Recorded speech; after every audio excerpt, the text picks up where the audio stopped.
Maka silakan kau ceramah tidak pakai mic. Saudara-saudara sekalian, marilah kita mengucapkan puji syukur.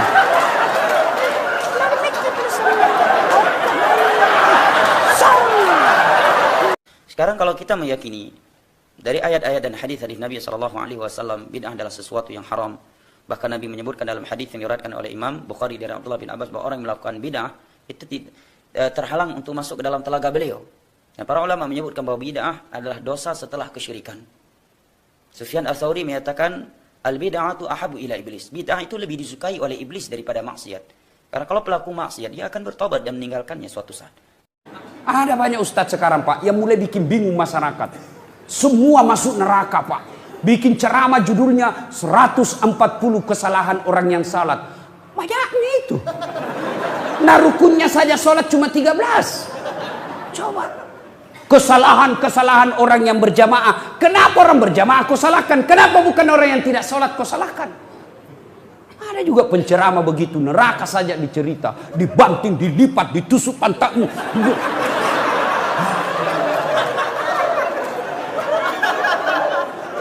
Itu saja ceramahnya Pak. Bid'ah saja. Bid'ah masuk neraka. Nenekmu punya neraka. Nabi saja dakwah luar biasa. Datang orang, ya Rasulullah, saya melanggar. Apa pelanggaranmu? Saya berhubungan suami istri di siang hari bulan Ramadan. Nabi bilang, wah, besar dosamu bos. Maka kau puasa 60 hari berturut-turut. Berapa ya Rasul? 60 hari. Ya Rasulullah 30 hari saja saya kecolongan. Apalagi 60 hari. Tidak mampu ya Rasul. Kalau begitu kau kasih makan fakir miskin 60 di kampungmu. Berapa ya Rasul? 60. Ya saya orang miskin ya Rasul. Dalam hati Nabi, ini sudah miskin melanggar lagi.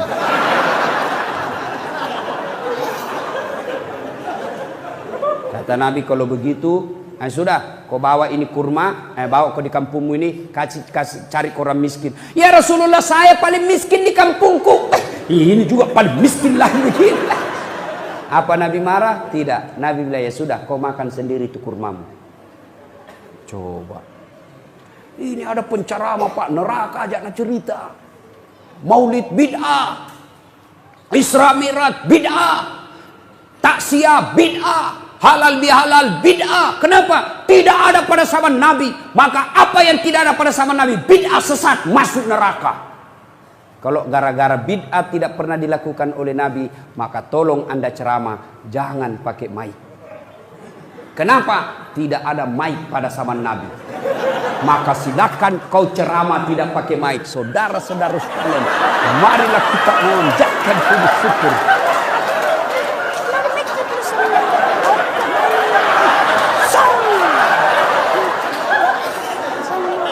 Iya toh?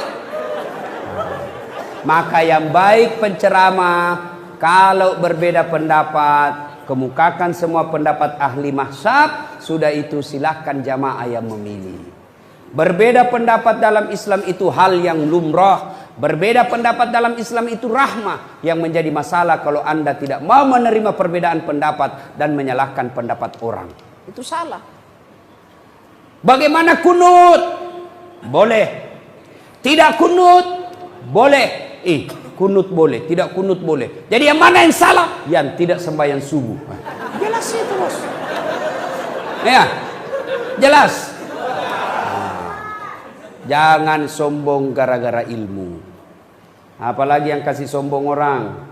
Ada pangkat jabatan, anggota DPR, bupati. Jangan kau sombong bos. Kau jadi bupati karena dipilih oleh rakyat. Tidak ada pilih kok. Wabillahi taufiq wal hidayah.